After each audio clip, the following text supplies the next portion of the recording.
to Off the Cuff with Curl Conversations from the Frontline, where we empower survivors' voices and challenge the status quo. I am your host, Kelly Humphries, survivor, advocate, author, speaker, researcher, ambassador, and a seasoned former first responder. Supported by the team at Media 8, Off the Cuff with Kel is about growth and healing, leadership through trauma, awareness and understanding.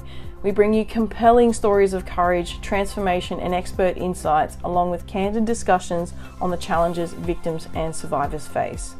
Off the Cuff with Kel celebrates our shared humanity, blending deep vulnerability with humour. Each episode is crafted with love, honesty and the emotions that bind us, whether it's laughter or tears, promoting resilience and hope. Please note, some of the discussions we have can be hard to hear and include sexual abuse themes, online exploitation, domestic and family violence and trauma. So, listener discretion is advised. Please join us as we change the world one story at a time, embracing courage through vulnerability.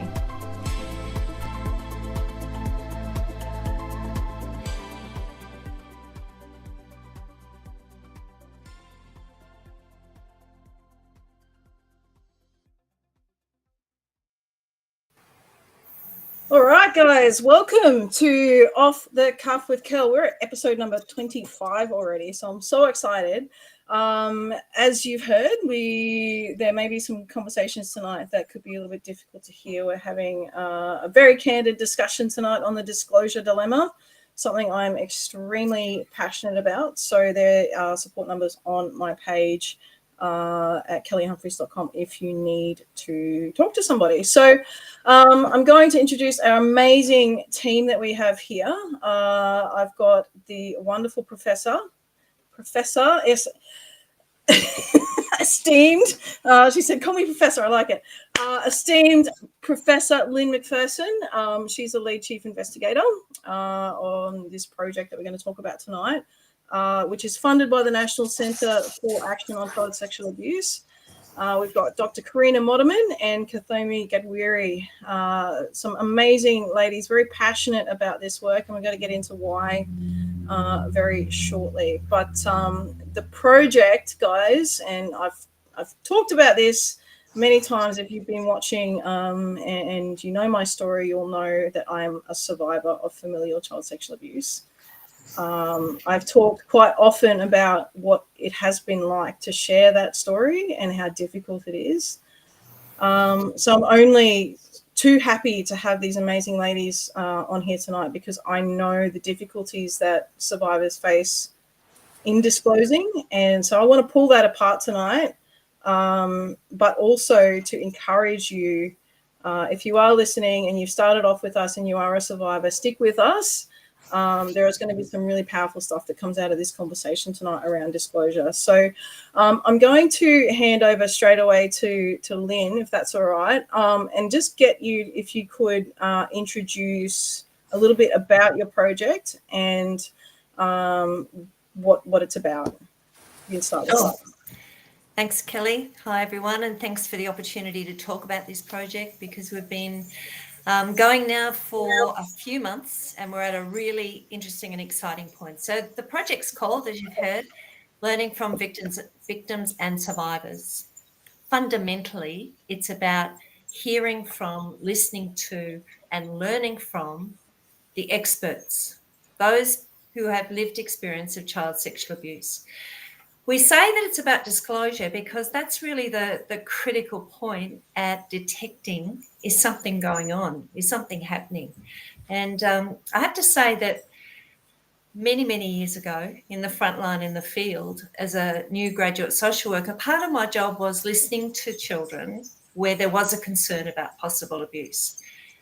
And time and again, I heard children tell me their secrets, talk about it in enough detail for us to form a view. And time and again, the system didn't allow that to progress to safety for a whole range of reasons. So I became really concerned that what then, and continues today, what's going on that children are trying to tell or not able to tell, and they're not being protected by the system that ought to be protected, child protection, police, whatever. So this is a dream come true as a project, in that we are offering an opportunity to young adult survivors, in fact, all survivors over 18 years, to tell us about, let us learn about when they first tried to tell, what happened, what prevented them to tell, what enabled them to tell. And we're building a new knowledge base that's purely Australian. We're only interviewing young adults and others in Australia who live in Australia to learn from them what they most need to enable disclosure. So that's probably enough of an introduction, Kel. No, it's great. And I love what you're saying because, you know, for me as a familial abuse survivor, so my abuser was my uncle, and I was abused from the age of 8 up until 15. And, you know, there was heavy grooming involved. It was really, really, really difficult time. And I wrote a post actually on my socials a little bit earlier. And I said, it's like being a turtle, right? So you're a survivor and you kind of want to tell, but you're so afraid that you kind of just keep sticking your little head out and testing the waters, I guess, and then putting your head back in really quickly as soon as it even feels a little bit unsafe.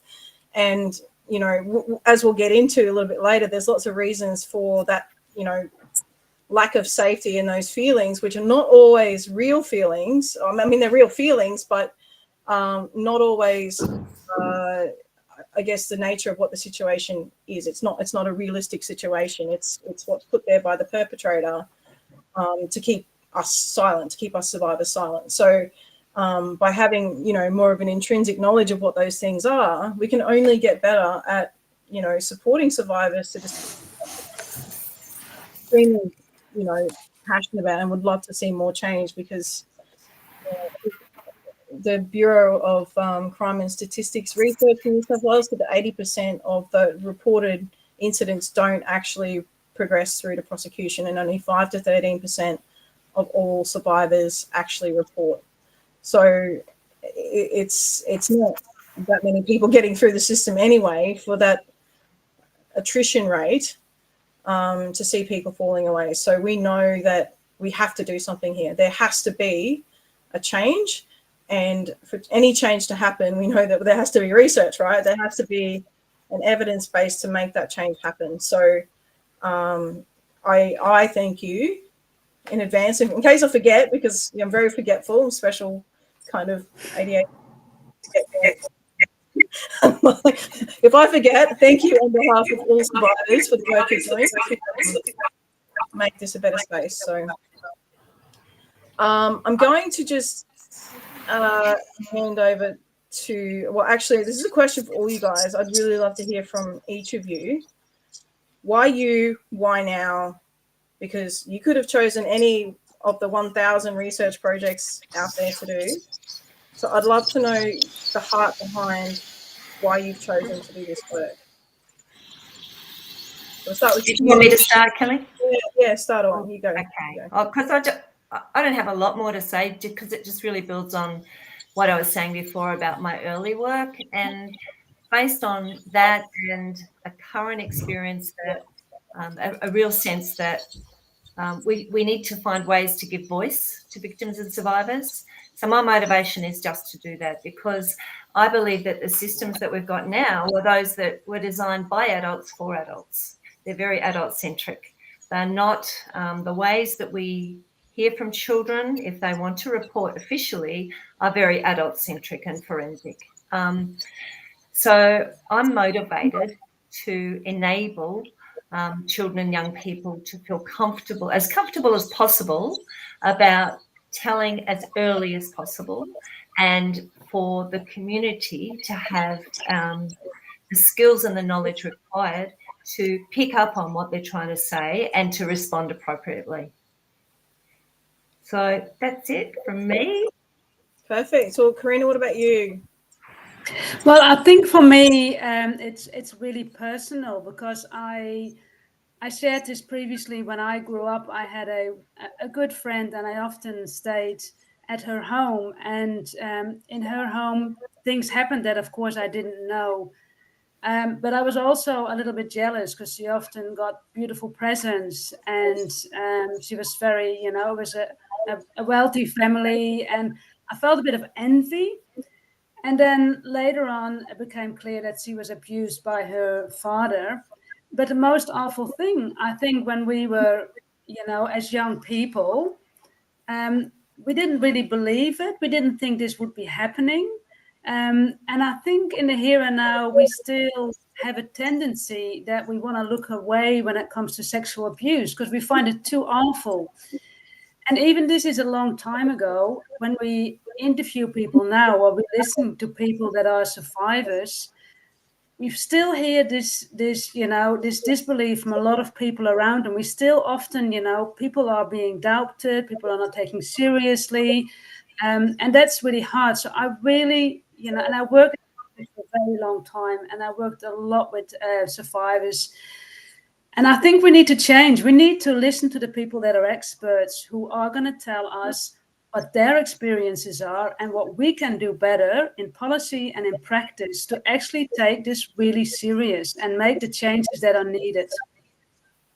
Yeah, I love what you're saying because the same with my research project with the Alex Lab, that survivor voice is so powerful. How can you make something for somebody without talking to that somebody about that something, right? So, we have to hear these voices, and it does take a lot of courage. So I understand that. Kathomi, I'd love to hear from you about your experiences. You've got a wealth of multicultural diversity skills in all kinds of stuff. I'd love to hear your perspective and a little bit about your background and what makes this so important to you. Thanks, Kelly. So just by way of disclosure, I'm not a victim or a survivor. I come purely in this research from that outsider perspective, which I think sometimes is very critical to be able to bring into this discussion so that we do not burden people who have lived this experience to also constantly be the people who have to engage in this conversation over and over again. We need outsiders who have not had this lived experience to be able to learn the skills to listen well, to hear well, and to act accordingly and appropriately.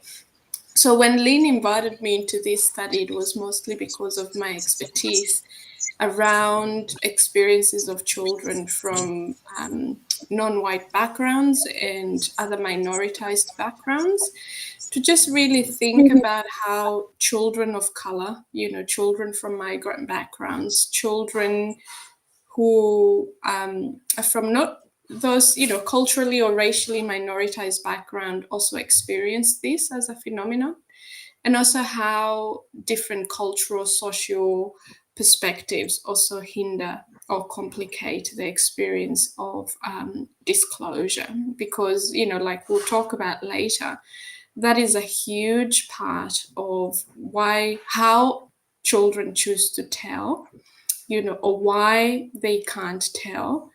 And every space, including Australia, has a culture. So we are not just looking at those quote unquote other cultures. There are also very, very dominant cultures in Australia that complicate the experience of telling, and so with other racially and culturally minoritized children, that's also an added layer, whether that's language, whether that's, not understanding what the systems are on how they can tell, whether that their own families, whether their own, social experiences within their culture. So that's the lens that I bring into it, completely as an outsider, but with a lot of experience in investigating and understanding cultures and how they operate in increasing vulnerabilities of children who are already in difficult situations. Yeah. No, that's fantastic. It's really good because you got to have kind of all the parts of the pie, to be able to, make the whole package. And I'm learning a lot about research design at the moment, so I can see what you're doing. I know what you're doing. I'm becoming an academic here, so I'm learning a lot. So it's great. And to be honest, I've done this research project as a survivor myself, and it was an amazing experience. The ladies are fantastic. I'll probably say this again later, but it's not so much an overwhelming experience, but a powerful experience when you can put your voice into something that can impact change. So That's why research is becoming such a big part. Well, I think it's why I accidentally fell into research, but I think I'm accidentally going to be staying there for the rest of my life. So, hey, I'm here. But guys, I wanted to know, like, I know from my point of view what I see as the problems, but you would have conducted a literature review and checked everything out to see what the gaps are. What are the most, like, glaringly obvious issues that you're seeing in this space? So we can start with what we already know, what the research has already told us internationally. We can give you a few little snippets of what's coming up for us in this project, but it's really early stages. So we're really early in, we're still doing interviews, still hearing from people. It's important that we don't jump the gun and say, this is our finding. These are our findings, because we're just not ready for that yet, but we will be really soon. So the big issues then, with that as a bit of a caveat, the big issues are, it's a bit of a myth that children don't tell. Do you know? It's a myth. Because by and large, so many, if not most, tell, or they try to tell, and not once, but over and over and over and over. So they might try to tell when they're really little, but they don't have the language for it. And the person receiving the hearing of the whatever it is they're trying to tell, they might be talking about something being sore, there might be something being yucky. So that person doesn't have an antenna up. They're not attuned to that child to know what questions to ask, or it may be that they're not motivated to. That's been something that's been pretty confronting for us to learn about, is that not all adults are responsible adults who are non-offending adults. And some of them are positively demotivated to explore any further. So that's probably one big message that I'll say, and I'll ask my colleagues if they want to add in some more, is that children are telling. And we as a community, including right there in their family, right there in their extended family, we're not listening. We're not listening and we're not acting.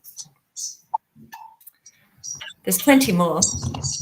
Corina, do you want to share one? Sorry, my internet is really bad and I'm going in and out, so I must pass this one because I didn't pick up what Lynn was saying. I'm really sorry. That's okay. I was talking about that children do disclose and they do try and tell, but that people aren't listening. Yes, and often they test. I noticed the testing of the water, telling a friend, a cousin, a sibling, just trying to suss out what's going on, and also before they take the big jump. But I also think, and I'm careful in what I'm saying here. People are also, I can still see the blame and the shame around disclosing is carried on into everything, even in the here and now, isn't it? And I think that is so hard to see as researchers when we really listen to people. How does this carried along with that guilt for so long of disclosing? And I think also the other thing that I wanted to add to that, Corina and Lynn, is children know when it's not safe to tell. I think that's one of the things that we've been picking up from research.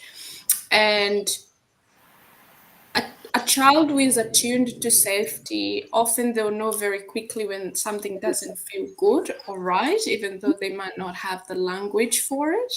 But also because children also are very intuitive young humans, they'll also know when it's not safe to tell. They'll pick up on, I think I'll be dismissed. I think I'll be hit. I think someone might tell me I'm overreacting or I'm lying. So they pick up on cultural shame and fear very quickly, even though they might not know that that's what's happening. They know, from some of the things in the stories that we've heard, a lot of people say, I didn't want to tell mom. She had a lot going on for her. Like she was working 4 jobs and she was trying to provide for her. This is already a very young child already reading that the situation at home is not appropriate to tell, that I'll not be a priority if I share this information, or trying to actually prioritize the needs of other adults around them because they're already picking up that they might not be prioritized in that conversation. And this might look like, dad is always angry, mom is working a lot, I got into trouble the last time I said something like this. So they might be able to know or clued in that if I got into trouble for the other little thing that I did, how much more trouble will I get into for something like this?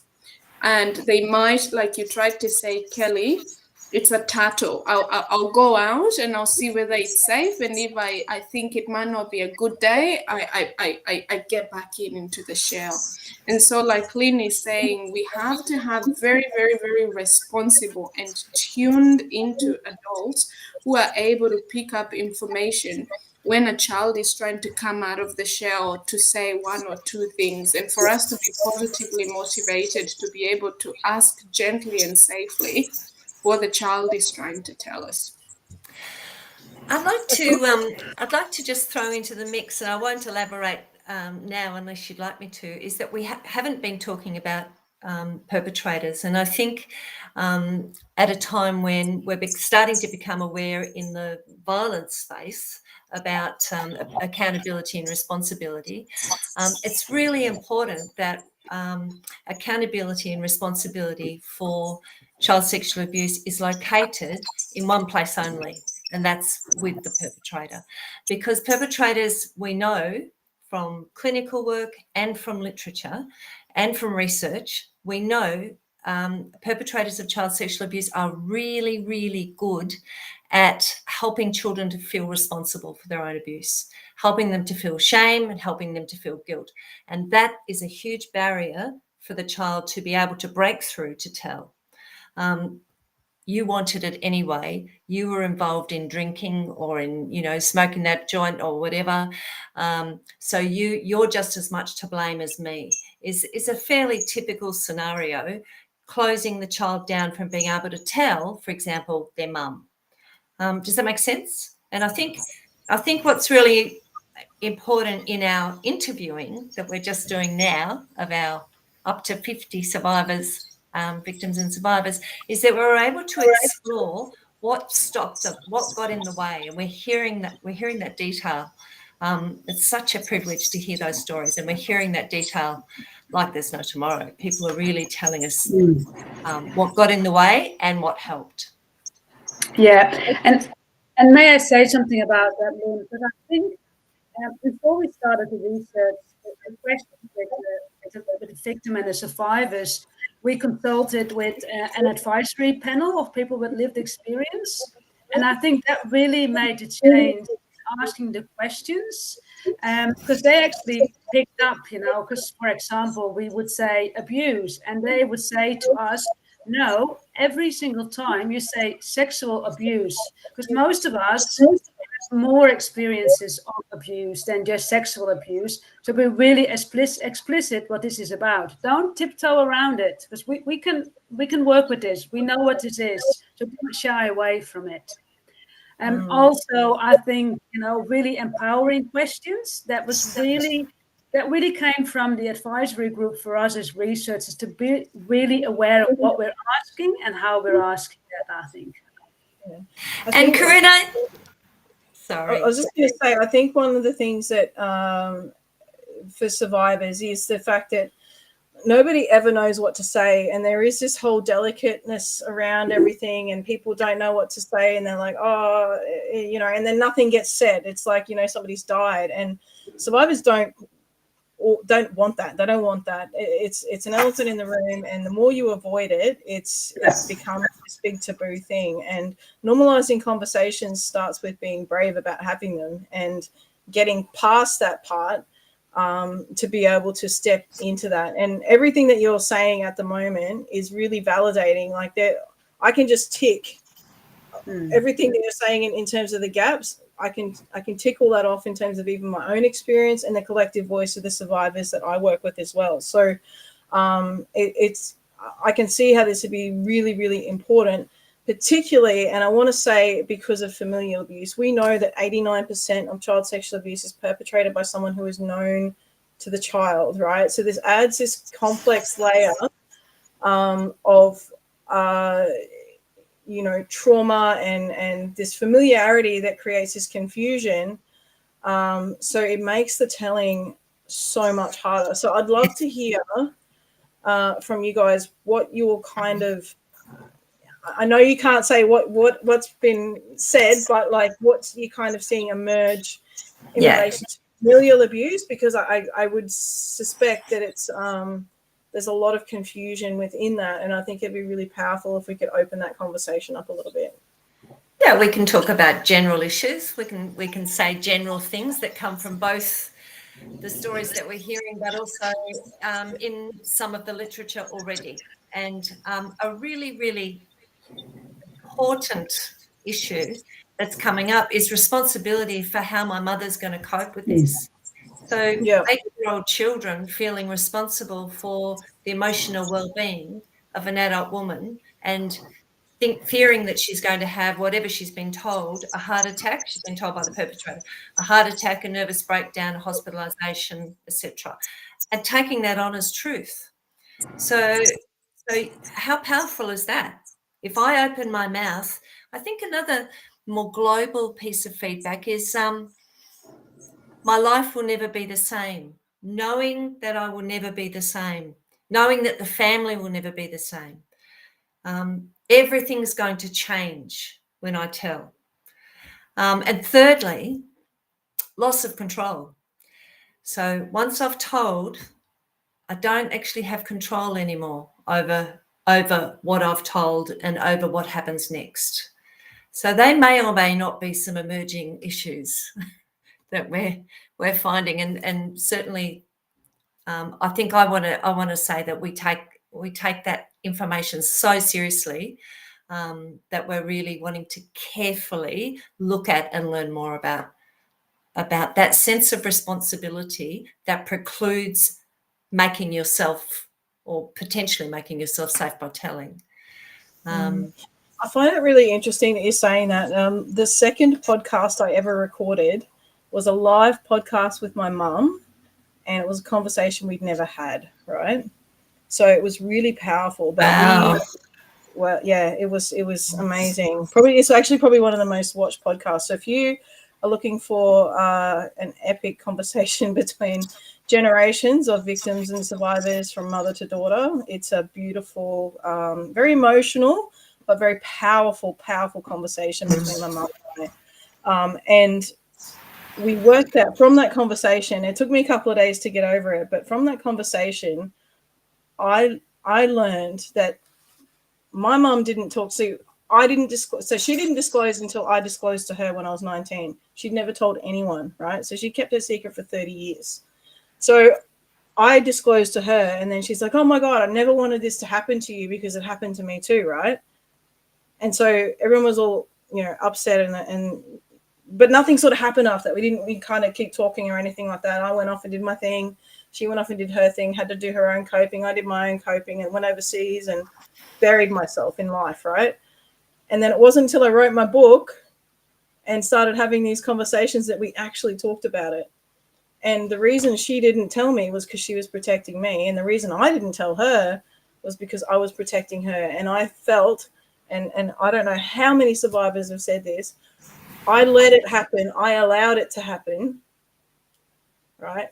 So that it wouldn't happen to anybody else. I thought that by letting this happen to me, it would save my sister, it would save my brother, it would save the other kids. That's what I felt. That's what I thought. It was going to save my mom. It was going to save my family. The only person it saves is the perpetrator. You said it before, Lynn. I'm going to say it again. If you're a survivor and you're listening, nobody wins out of this from your silence except for the perpetrator. Nobody wins. Kelly. So the power of this conversation, the power of making disclosing safe is, to me, one of the most powerful things that we can do to support victims and survivors of child sexual abuse and exploitation. So, and I think that is so interesting, Kelly, what you're saying, disclosing safe, because what we see, if a child does disclose, we all come in action. Police comes in action, child protection come in action, parents come in action, and we've got to do something. And I think that is also something to think about. How can somebody who discloses control that narrative, has some control over that conversation and the actions?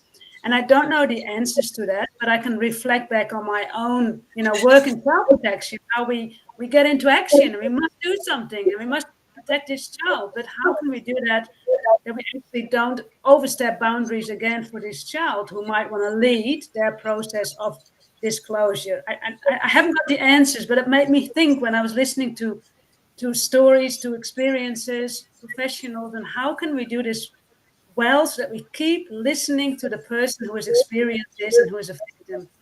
Yeah, I think what's really important to know, and this is emerging out of our research too, is how trauma manifests and changes over the period of the life cycle. So it changes then how we disclose each minute of the day. Like this morning, I had a splitting headache, and if you called me, I would have hung up on you, right?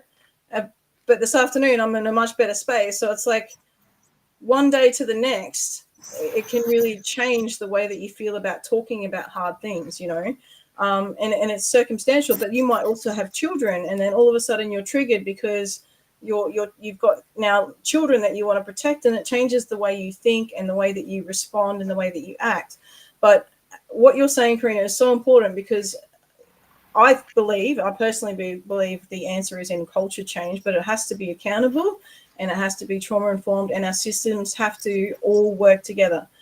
This silo operation bullshit that continues to perpetrate systems of abuse, which it does, right? Because the system's not serving people where they're at. It's as simple as that.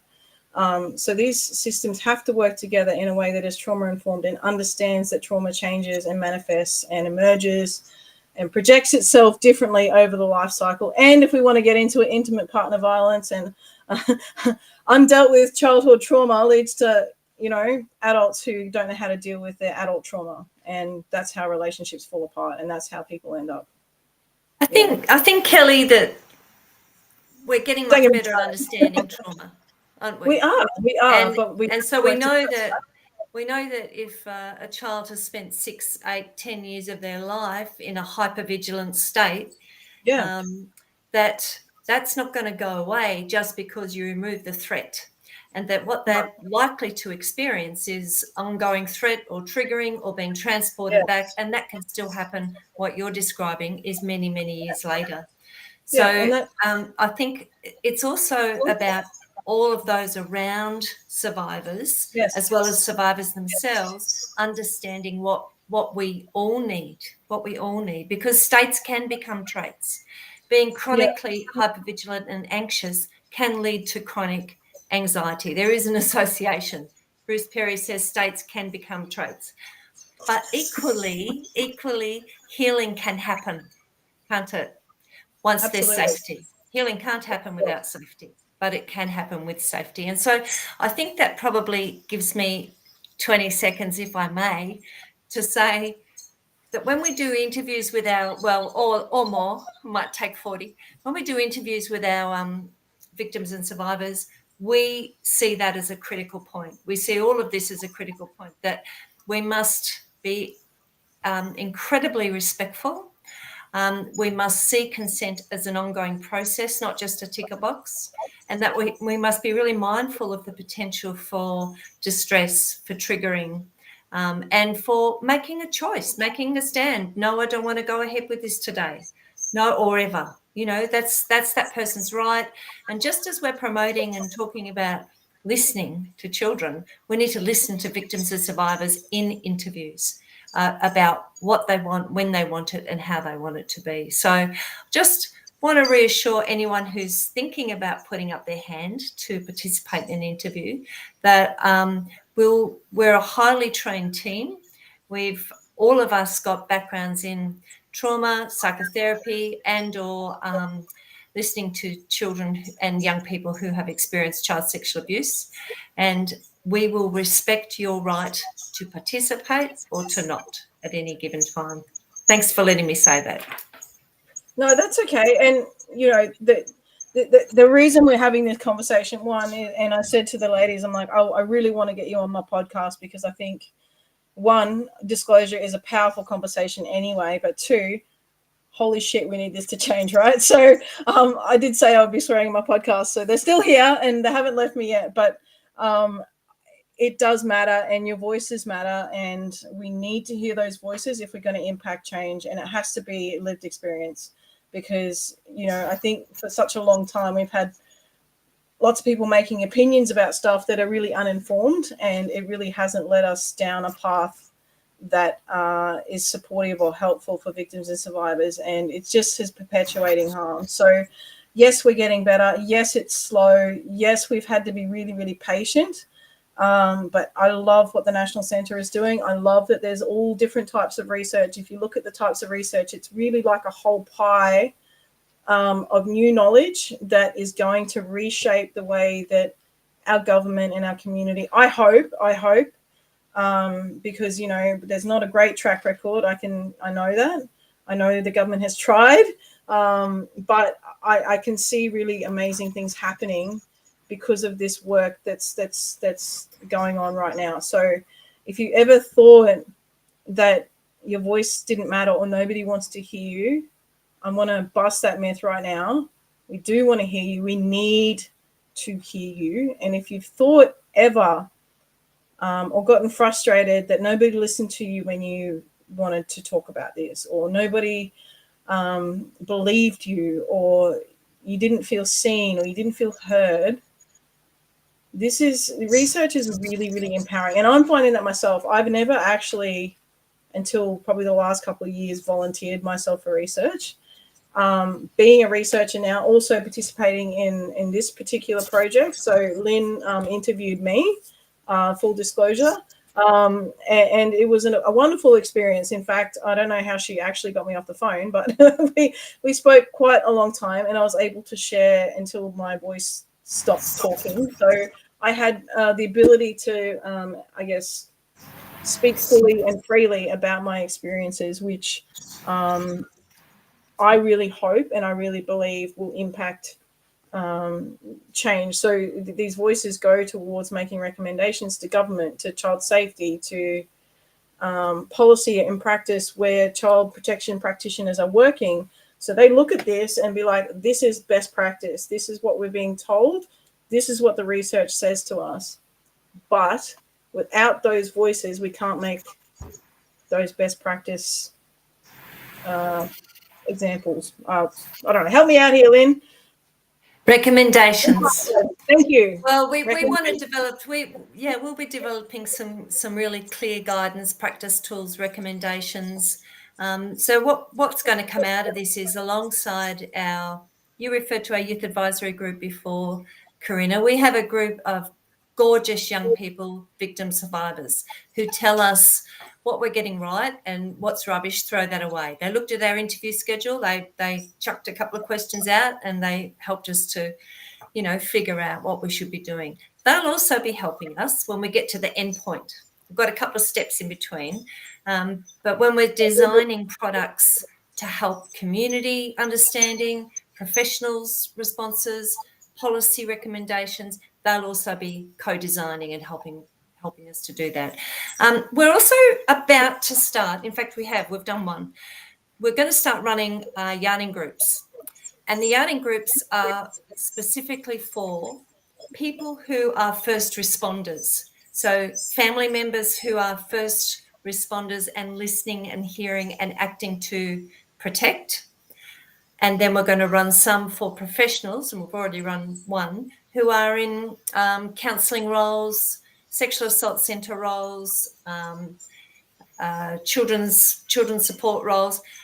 And the reason we're running those groups is to learn from them their perspective about what children need. So we're first and foremost listening to survivors, listening to victim survivors, but we're also getting the perspective of people inside the system at the moment, what's going well and what needs to improve.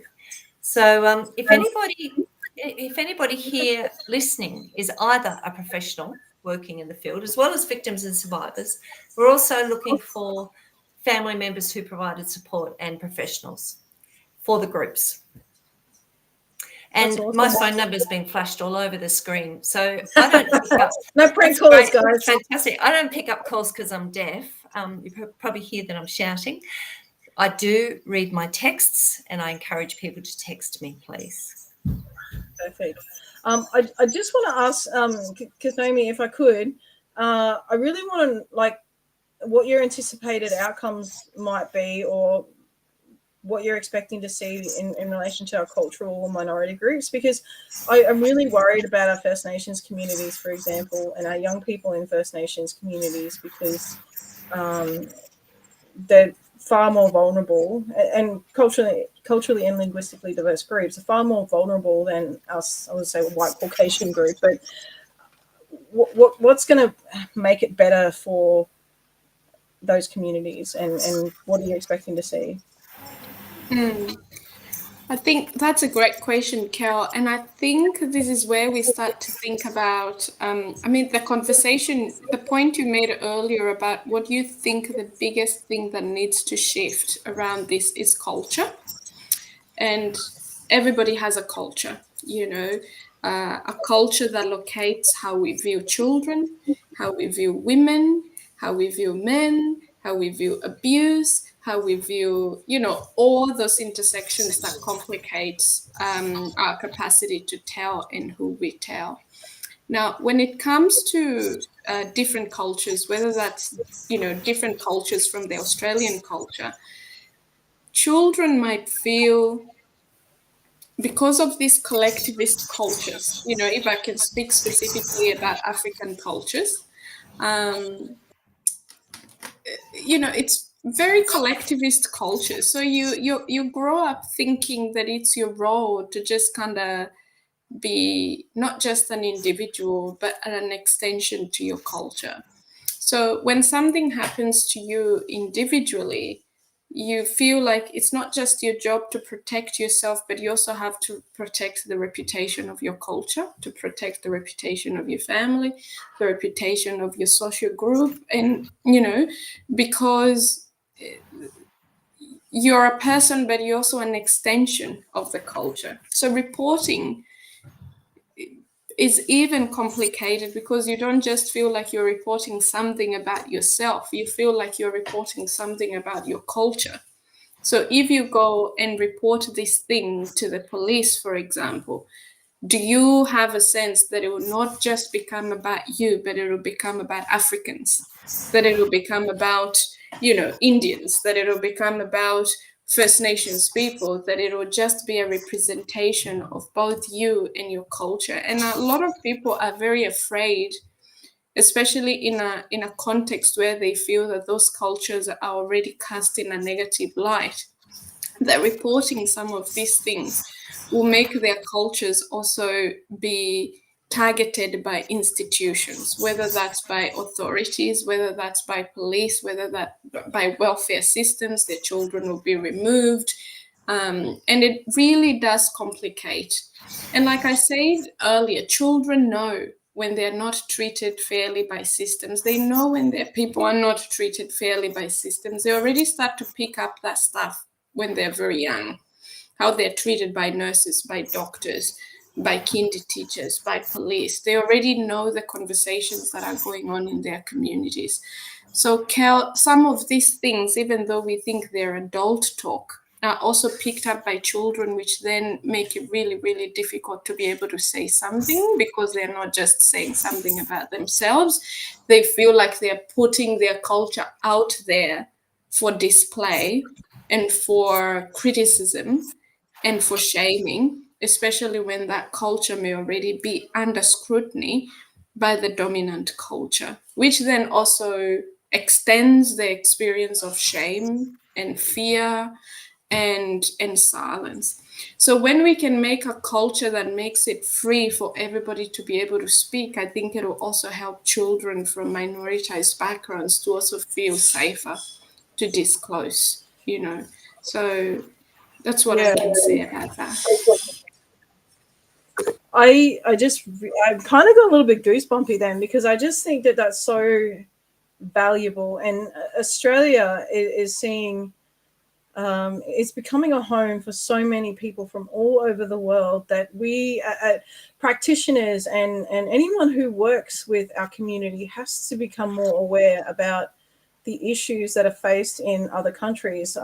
Particularly, I mean, we have a massive epidemic of child sex trafficking in the Philippines, right? And we've got a lot of refugees and people who come and live in Australia who've come from war-torn countries, and there's a massive epidemic of trafficking of children in Ukraine, especially after the war that's going on and those types of things. It makes children really vulnerable in countries. And so, a lot of these people are finding their home in Australia. We have a duty to our cultural minority groups to actually find out what's going on, learn about, the ways that particularly that they've had to experience abuse, and find ways to be able to support and facilitate their recovery, because this is going to be their home. This is their home.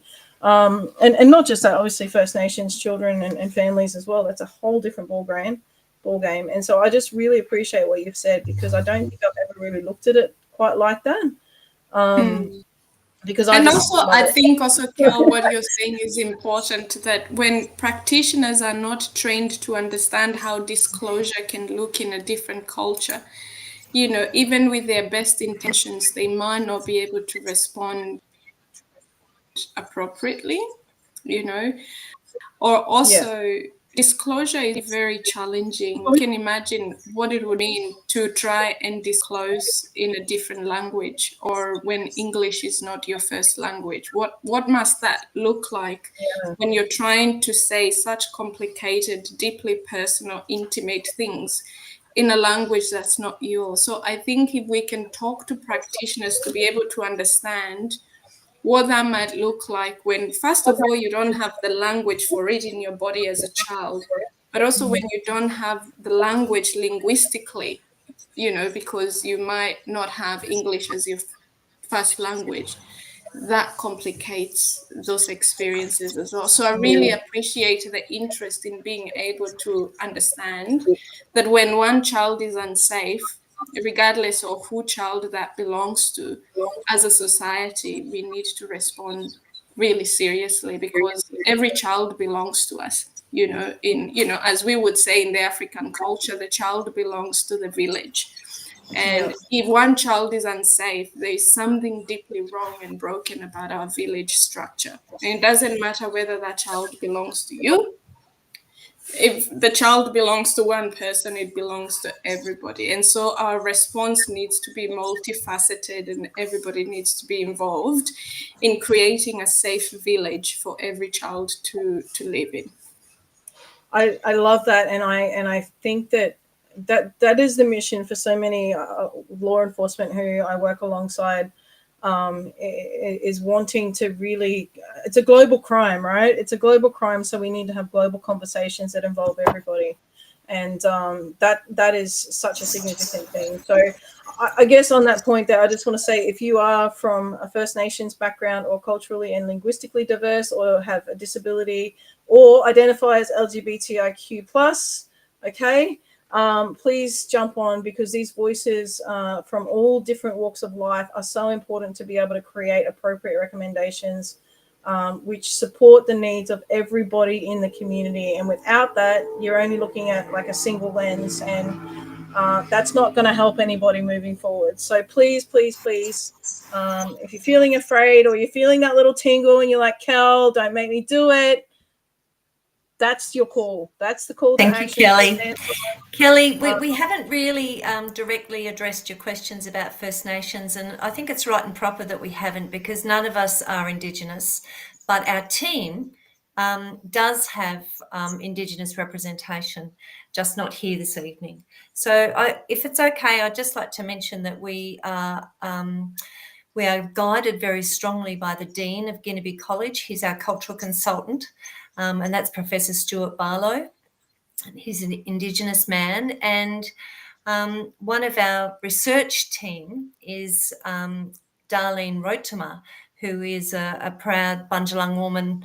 We're from Bundjalung country, but she's one of us, and in terms of conducting the research and leading as the individual interviews and leading the yarning groups. We've also all been trained by Stuart and Darlene in yarning group methodology. So I don't think that any of us are qualified to talk about First Nations children, but what we are qualified to do is to be guided by our colleagues who are First Nations peoples. Yeah, no, thank you for that. And again, it just highlights the importance of making sure that those voices are heard. So please, if that's you, please get in contact with the team and make sure that you can be heard in this space. And I just want to clarify disclosure, and tell me if I'm wrong, but disclosure isn't just making a report, right? So disclosure is just the telling, and it could be telling a friend, it could be telling a parent, a caregiver, a guardian, a system, a support service, a police service, or law enforcement agency of some sort. It's what is happening at that point in time. And I know for me, and if you listen to Tiffany, the boxer, the first episode we did this year, we talked about this key moment when something gets hard and you get this like little ball in your throat, right? And your voice just wants to come out, and you want to talk about something, but there's something that stops you, right? There's this thing, and that thing has been a real bitch my whole life because it keeps showing up at the most inopportune moments to either sabotage or like put you down or keep you quiet or dim that beautiful light inside of you, because that is what the perpetrator has done. It's called shame, and it comes and it robs you from like all your joy and your happiness and good people around you and all that sort of stuff. And there's a moment. So when you get that stupid thing that comes up and says, you're not worthy, don't say anything about this, you're going to get in trouble. Take a deep breath, because it is your time to not just shine, guys, but like this is a moment where you get to move through that. And I often talk, if you go through my podcast, about triggers. And when these things come up, we've got two choices, right? We can move through it, or we can let it hold us back. And it's like that Coke bottle analogy. You put the lid on and you shake it up, but if you don't kind of let little bits out, you're going to explode. So trauma has to go somewhere, right? And if it doesn't come out in a conversation, it's going to come out in your body, or in your anger, or a freeze response, or withdrawal response, or a disassociation response.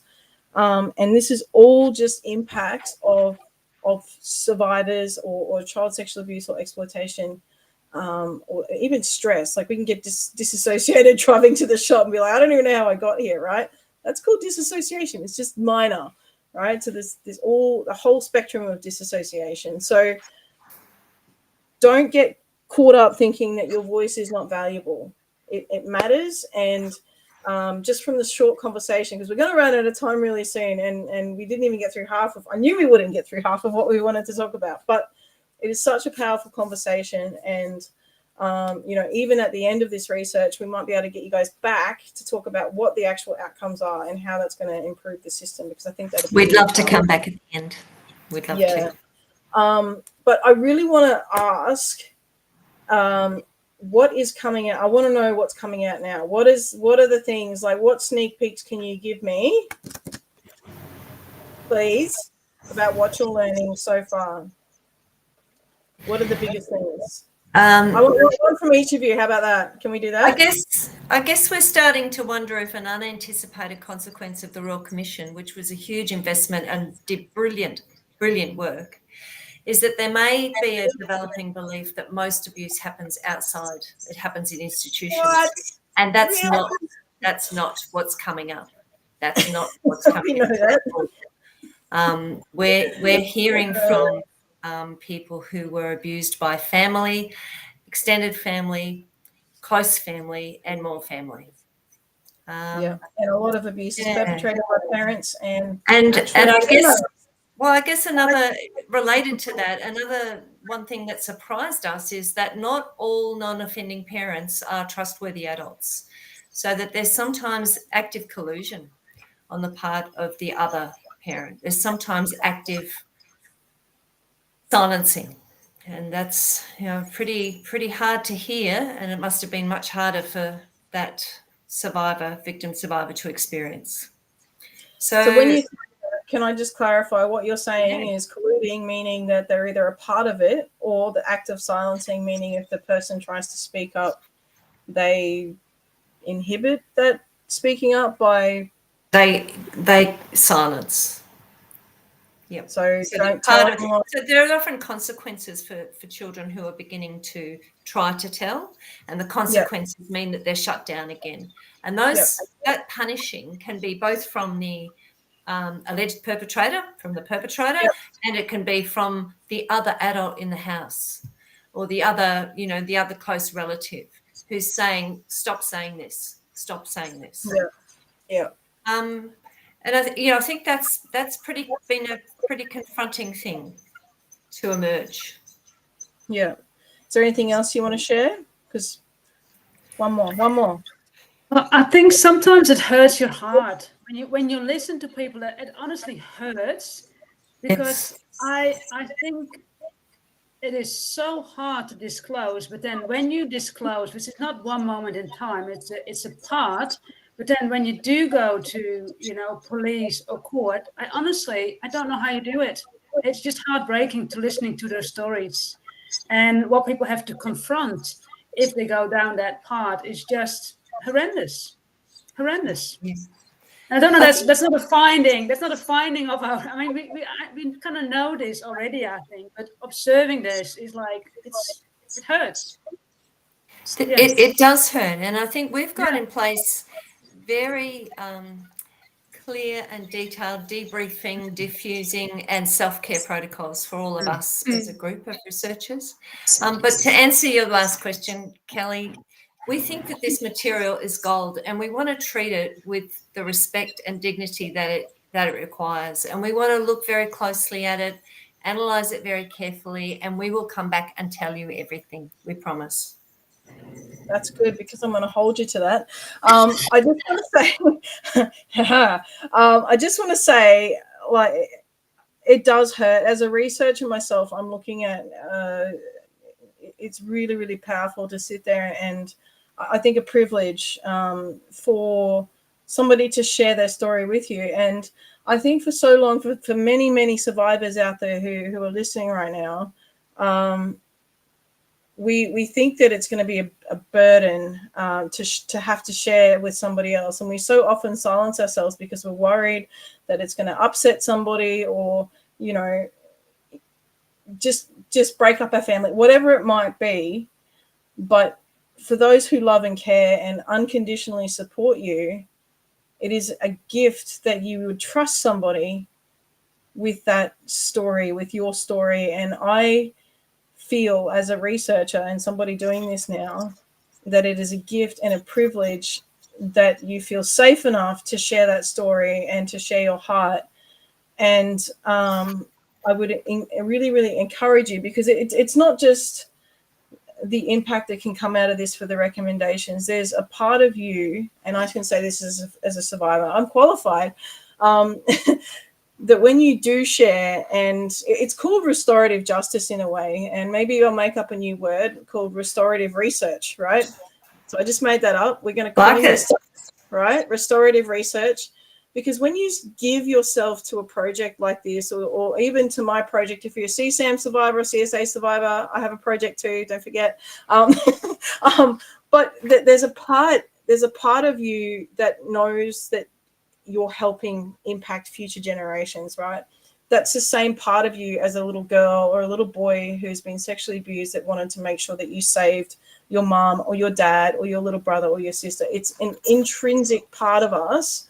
And I say this, so hear me, it's an intrinsic part of us that is so beautiful and so pure in a survivor.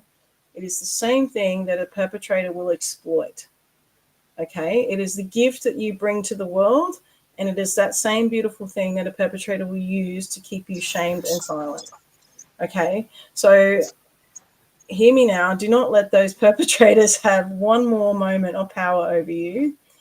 Whether it's this group, another group, a friend, or someone, please take the time, write it down. Just take a moment to disclose in a safe place. And when I say safe, it has to be safe for you, the person who is safe for you, who loves you unconditionally, who can support you, whether it's a therapist or someone. I just really encourage you to speak out. If you feel like sharing with these amazing ladies, you've got Lynne's phone number down the bottom there. For those who are listening on the podcast, I will read it out really quickly. So the number is 0430283518. So 0430283518. Text Okay, so only. please send Lynne a text, and she will make contact with you. So for those who are in Australia, so I know this podcast goes globally, but in Australia and over 18 years of age, your voice will help impact and make change for people who are disclosing, and to make it a more trauma-informed system, because that's what we need. We need survivors to be able to feel safe when they disclose. So we're probably at the end. If there's any last comments anyone wants to make. I Just thank you for the opportunity. After you, Go, Kathomi. I just want to say thank you for the opportunity. We've just got a bit of repeat. That's okay. Thank you. No worries. Kathomi, did you want to say something?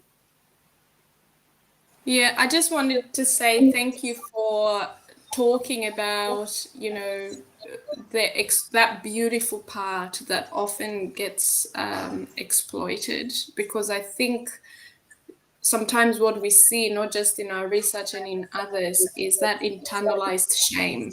I must have invited this. I did something. What did I do? You know, and perpetrators are very good at projecting the shame they feel about themselves and their lives to the child that they're doing this to. And then it becomes not just they're carrying their own shame about their experience, but the shame of the perpetrator. So it feels like double jeopardy in a way. And so I really like what you're saying about to remember that beautiful aspect about, you know, and rejecting the shame that gets, you know, inflicted on you, that also compounds the silencing and compounds the experience of the challenges of disclosure. So thank you for having us and giving us the opportunity to share. We'll be very happy to come back and share the themes that we've been so privileged to hear, you know, when we have all the research. Sounds amazing, guys. Thank you so much.